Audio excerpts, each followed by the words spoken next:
Hey everybody, it's Ghost. So I have a bit of a different bit of video for you guys today.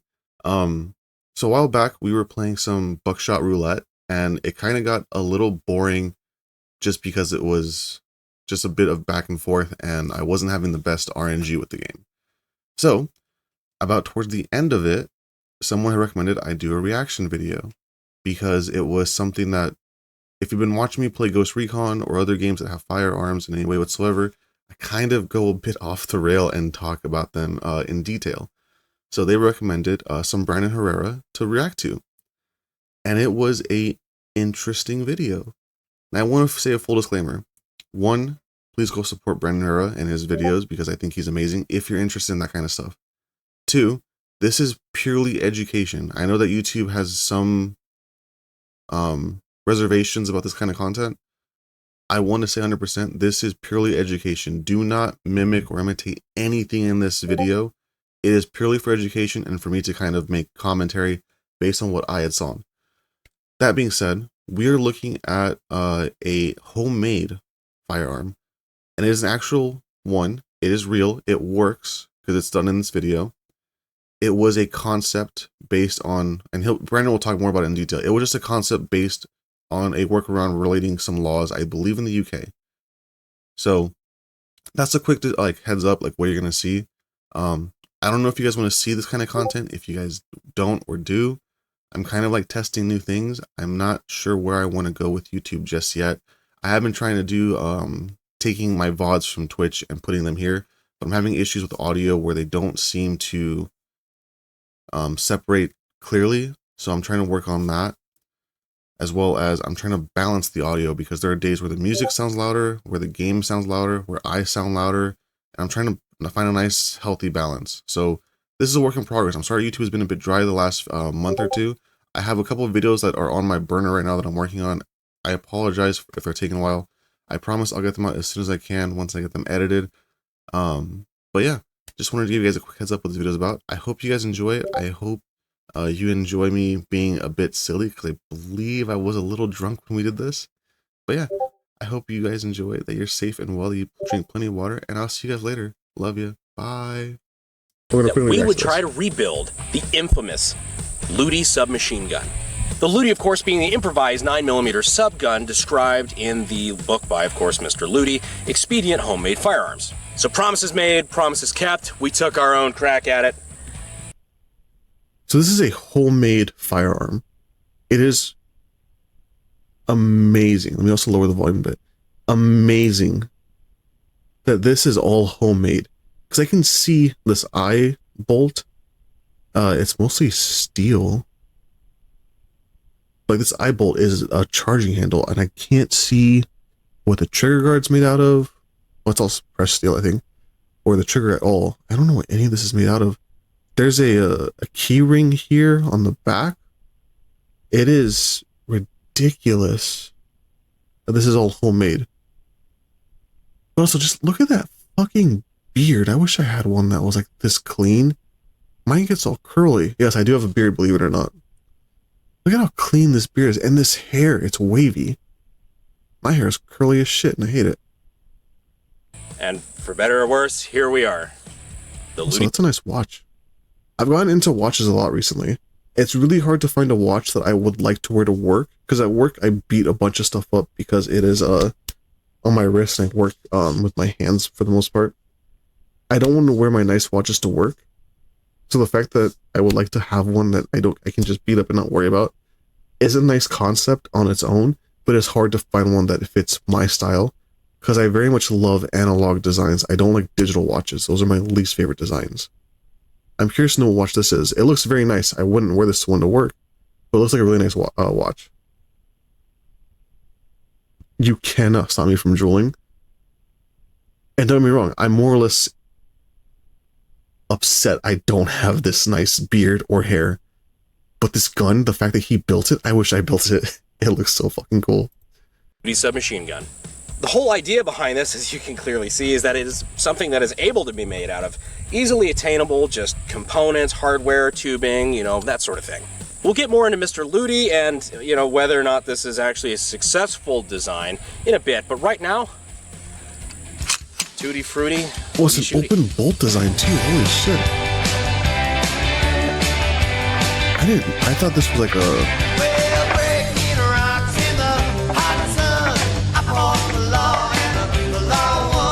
Such a good song. Oh, doesn't burn his fingers? What the fuck, dude?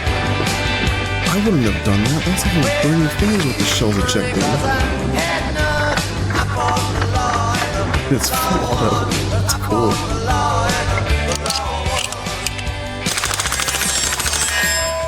That is... I forgot this thing's full auto. That is awesome, dude. Why don't we get this gun in Call of Duty? Holy shit, I want to play with this. And I know that this is technically a legal firearm to make because it's not being sold. He's pulling his cock out! That is awesome. He is, yeah. Brandon Herrera definitely pulled it out when he was like firing this gun. That's cool. It doesn't really seem to have a whole lot of iron. Actually, because it's pretty much homemade, can you make a rail attachment for this? Or like obviously to attach one somewhere on it and then just put a red dot and zero it in? And then you would have, you know, viable iron sights or optics for this. That's an interesting weapon. Also, because everything is given to you, you can add or take things away if you want, should they work. Can you add a stock to this and it would, you know, be allowed or no or what? Like, that's interesting. The more I think about it, the more questions I have, because I'm also thinking, if you put a threaded barrel on this, can you put a suppressor? I have so many questions. Granted, I'm sure he'll answer them, but I have so many questions now. It's like, damn, can you do this with that? You probably can, but it's interesting.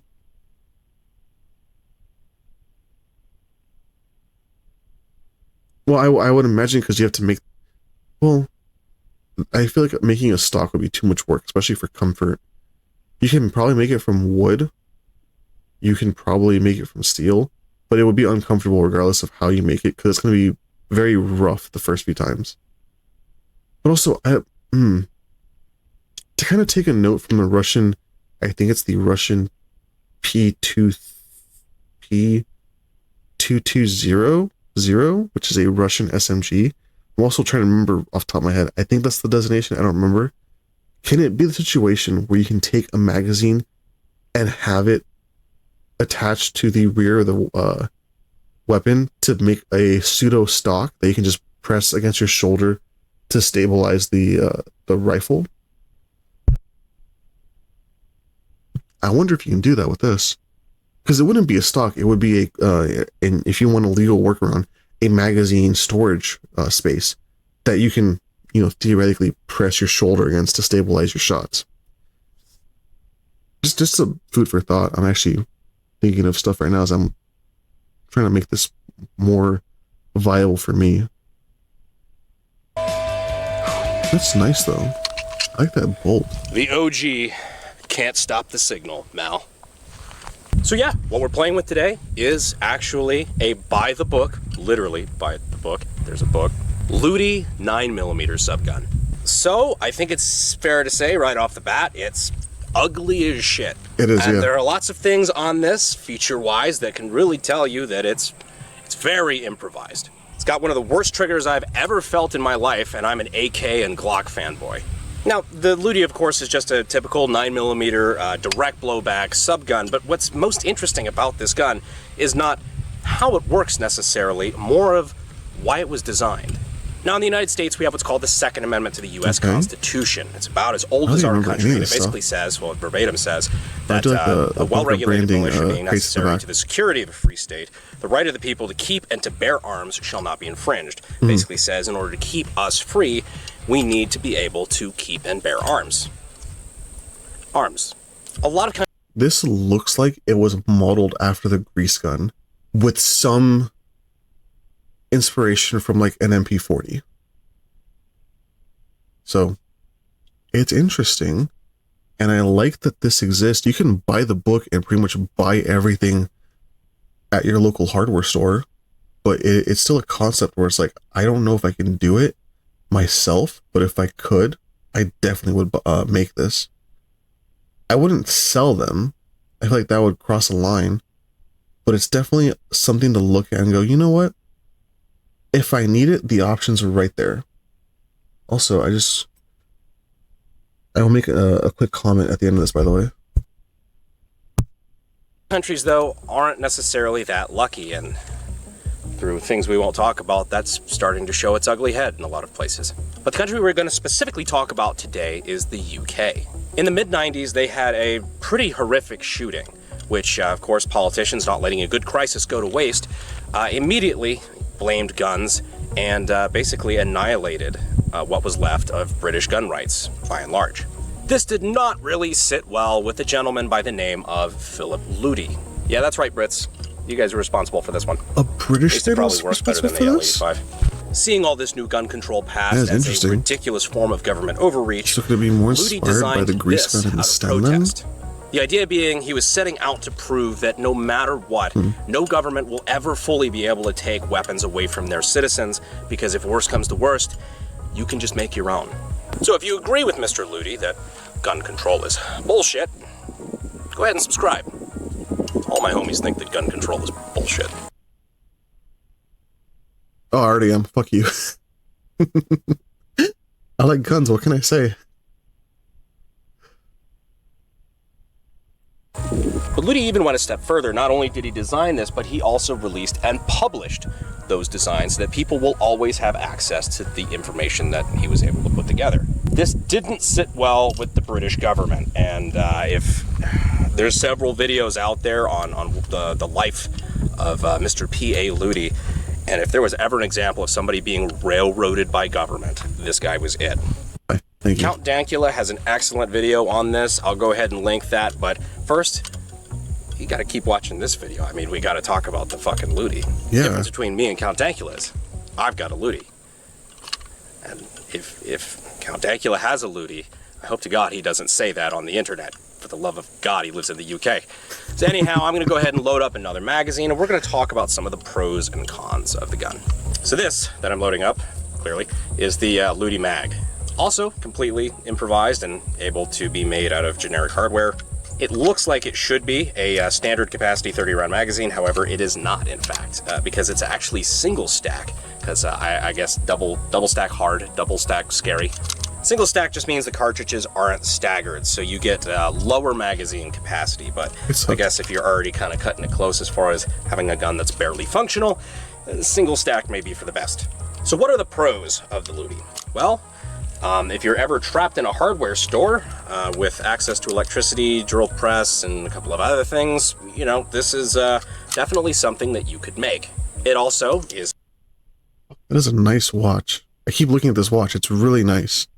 Also, is this magazine going to be 15 rounds? Like, 15 is a pretty good size for a round. But, I don't know. I just... That watch looks really fucking nice. I can't look away from it. I don't know. But he definitely does have like the money to buy nice stuff like this. I wish I did. Also, I wish I had the money to not only buy this kind of watch, but also wear it like every day. But unfortunately, I don't work in a job that will let me keep something this nice, looking this nice. Is perfectly capable of spitting out 9mm projectiles at lethal velocities. One day. So I guess what I'm getting at is that this is a more or less completely functional submachine gun for short distances that can be improvised.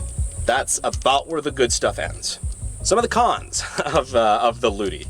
Well, it has a completely unrifled barrel, which is interesting. And by interesting, I mean that it's going to cap your velocity, and of course you don't get any twist on the projectile, so it's going to start tumbling pretty soon, and just completely butt fucks your accuracy. Yeah, that's true. That's not great. Another thing is you better be good at deburring, because there are so many edges on this gun that just want to cut you to shit, because as you can see, it is pretty crude. And like I said, this is a pretty much just entirely by the book Luty. So this is all supposed to be like this. A lot of interesting aesthetics. As I mentioned before, the trigger is complete dog shit. If you guys want to have a Grantham Ghost the Trigger moment with me, It's only on one side too, which is kind of interesting. Pulling it, like, you look at my hand shaking. Like, it's so fucking heavy of a trigger. You've got to really mean it. Like, I had to actually, you can't really pull it well properly. Like, if you put the right meat part of your index finger there, you've got to take the hook, the little crook, in your index finger there, the joint, and just kind of slam it forward. So when I say it's a shit trigger, just know that I'm not being picky. I would probably wear gloves if I were to fire this, because it looks like after a while that trigger might dig into your skin a bit and maybe give you, like, it won't hurt, but you'll definitely, like, tear some of the skin a bit and, like, just at least remove that first layer of, like, dead skin on your finger. So to avoid that, because that can sometimes lead to, like, a deeper cut over time, probably wear gloves if you were to make this. I'm not saying make it, but if you at whatever point find yourself in a space where you need to make this, probably make sure you get gloves. Another issue I have with it is the title of the book, Expedient Homemade Firearms, because building this Luty was not expedient by any means. In fact, it took more work and man hours than the AK-50 V2 assembly did. So if you think this is something that can just be assembled in an afternoon in your garage with a Dremel and a drill press, you're out of your fucking mind. It's also worth noting a lot of the sizes of tubes and things. We built this to spec, exactly how the book said to do it, and a lot of the sizes that were mentioned, like the tubing and whatnot, they are not commonly available. Definitely not made for 2022 tubing sizes and standard measurements. And for the record, it's not about the whole imperial metric bullshit. It's just, when you give McMaster catalog a run for its fucking money, you know you're working with some weird shit. Also, the absence of stock, really any comfortable place to hold this, on top of its terrible accuracy and having absolutely no sights, it makes this pretty much a very, very, very short-range weapon, or just a spray and pray, and hopefully you hit what you're going for. So this goes back to what I was talking about. If there's no stock, I get that with the very heavy trigger pull that this gun has, this homemade gun has, if you add a stock, you probably shift the way your hand is rested on the firearm to where you can't get that hook of your finger to pull the trigger.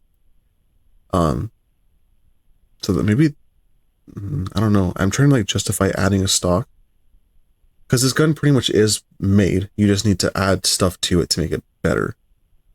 As for the grip, I'm, like, thinking about it. You can probably, like, MacGyver, because this is essentially a MacGyvered firearm. You can probably MacGyver, like, a shroud that goes over the barrel. And if you had, like, either just a screw that tightened to kind of give it tension on the barrel, or like a clamp-esque type of a connection, you can make your own foregrip, like, in a way, for the front end of this SMG. And then you can either glue, I would probably recommend bolting or some kind of welding a rail sip system on top, and then zeroing a optic of your choice. Even if you wanted to do, like, flip up iron sights of your choice on this for better like target acquisition. Those are my ideas. I'm sure they're not right. They probably aren't allowed even for a makeshift firearm like this, but it's still, like, an interesting note to think about, that because this is a homemade firearm, you can add, I wouldn't say take away, but you can add whatever you want, so much so that it doesn't impede with the functionality of this firearm. Kind of thing. Subguns like this aren't exactly known for being, you know, weapons of precision, but this is kind of pushing it. I guess if you wanted to be technical nowadays, you could just simply weld, like, a piece of Picatinny here if you wanted to run an optic on it, but to be honest, so I was right, you can't it's going to make that big a fucking difference. But if you got guns at home that you do actually want to put an optic on, you can always go and check out our friends at Euro Optic. Just being frank, our odds of monetization on this video are about as good as my odds of hitting something with this at 100 yards. So my odds of this video not being allowed on Twitch probably pretty high, because it's about firearms, and I'm reacting to Brandon Herrera, which I don't think I can upload this on YouTube either because I'm pretty sure I'm going to get in trouble. I'm still going to try, at least like the reaction bit. Fucking Bookshot Roulette can be uploaded on its own. This bit will have to be a separate video, a shorter video than anything else I upload, but a video nonetheless, because I think this is fun. Also, really quick, in case you guys are watching it from me on YouTube or, you know, you're on stream, I highly recommend you check out Brandon Herrera and you look at the Unsubscribed podcast, because it is a fucking gold mine of information if you love firearms, as well as some current events, but for the most part, firearms and military news. It's pretty interesting. I will admit, checking it out, I've been finding myself listening to it more and more at work. Twitch does not like firearms a whole lot. I know that there are people in the past that I used to watch. I say used to because I haven't seen them since. Used to go to a gun range and stream it, and it was fine, but I don't really often see a whole lot of gun tubers of any variety, whether Flesh or VTuber at all, do firearm topics. Maybe I shouldn't be doing this as a VTuber, but because this is my content, the stuff that I like, I'm going to share it and react to it because I do like guns, in case you can't tell, because this is a bit of a thing where I will kind of be on the tism for a bit and focus on guns.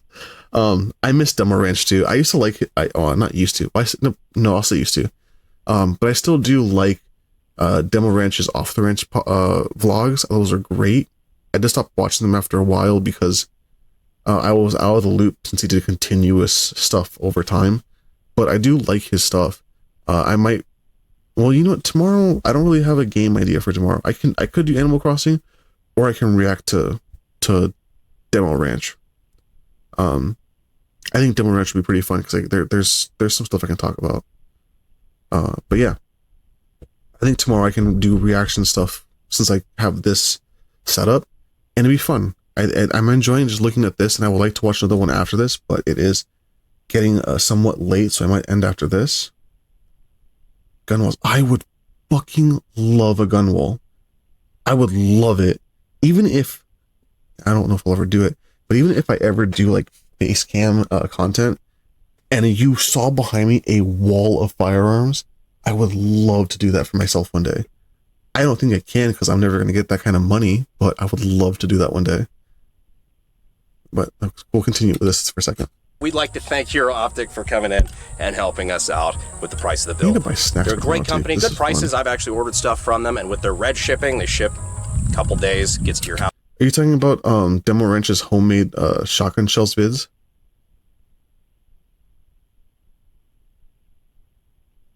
Try that one game. Are you talking about H3VR, which I can play that for sure. I can buy it. That'd be fun to play. Oh, I could do VR content too. I always forget about that. I just don't know how well that'll turn out to be on brand. Wait, hold on. There's a homemade. Hold on. Recon, you have my Discord. Send me a link for it if you can. If not, I'll look for it myself.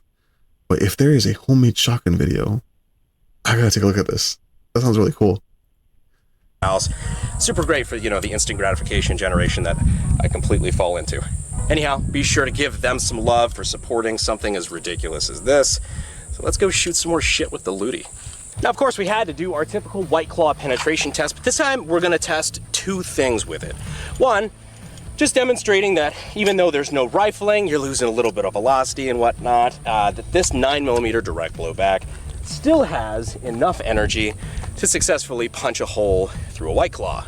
I know that's not exactly a high benchmark, but it's still a good visual representation of how much energy is being imparted onto the target. We're also going to be testing if I can even fucking hit these White Claws from here. I'm probably standing about 15 feet away. We're going to give it a shot. Fighting Tyranny in 3, 2, 1. So that's something that I also wanted to bring up too, and I kind of did that on purpose. The magazine really likes to fall out randomly. Oh, that's a jam. We'll get back to that test in a moment. So the magazine is held in by this little thin strip here. It's kind of cool the way they do it, I'm not gonna lie.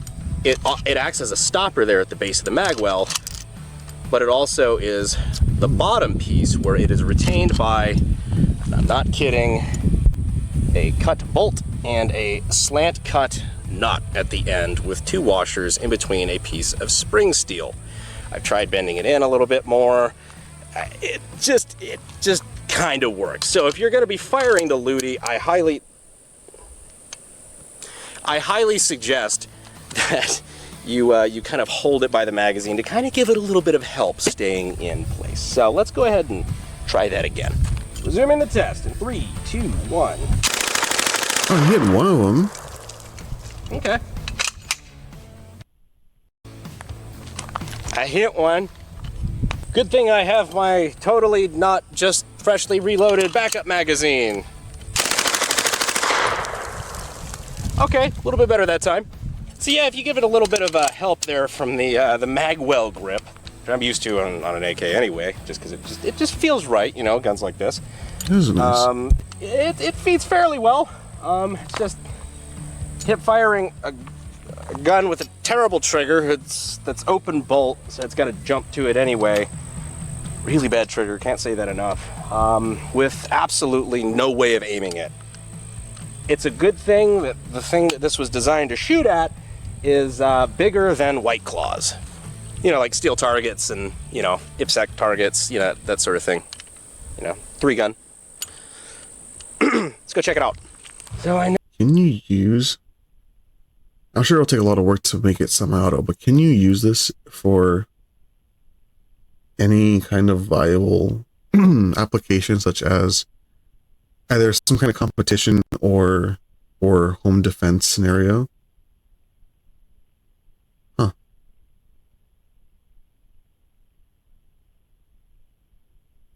I'm sitting here like so many more questions than answers, and I don't need them answered, but I would like to get something answered from this. No, we killed these 2 up here. This one actually ripped up pretty good, ripped the whole top off. This one's a survivor, that's a survivor. Up here. Yeah, tore this one up pretty decent as well. I know the ruby grapefruit one there, we made that one jump a good bit. But yeah, 2 magazines and we killed 2 targets. It's a perfect example of why you don't let people take your guns in the first place, because then you can't just do this. It's a nice pistol. Real gun mo better. Yeah, really good. I'm sorry. Who is I'm not gonna say that. Is it like a troll or something? Who is that? Now, doesn't that just kind of sum all this up? It's a homemade firearm. I don't think it's meant to cycle perfectly. So what do I think about the Luty submachine gun? Well, it is clearly very kind of crudely and shittily made. It jams a lot. The magazine likes to fall out. There's no... Hold on, sorry. Sights. It's inaccurate. And it basically just, it shows that Mr. Luty didn't exactly know a whole lot about firearm design. And frankly, that proves his point far better than if he were a master gunsmith. The fact that what I would assume is a pretty intelligent, but still everyday Joe, the everyman in the UK, could feel so strongly about something that he could go out and find a way to build one of these and build a guide and design something that can be made with everyday available materials without having a background in firearm engineering or anything. That speaks volumes. It proves that as long as there are people out there willing to believe in something, willing to innovate, and refuse to give up their God-given or otherwise inalienable rights, the right of the people to keep and to bear arms shall not be infringed, even if it requires an extra trip to Home Depot. Anyhow, guys, this was a really cool, fun range video for nice me. Weapon. If I'm not mistaken, as crude as it is, like much as it jams, that's also a nice smell too. It's an interesting weapon, I will admit.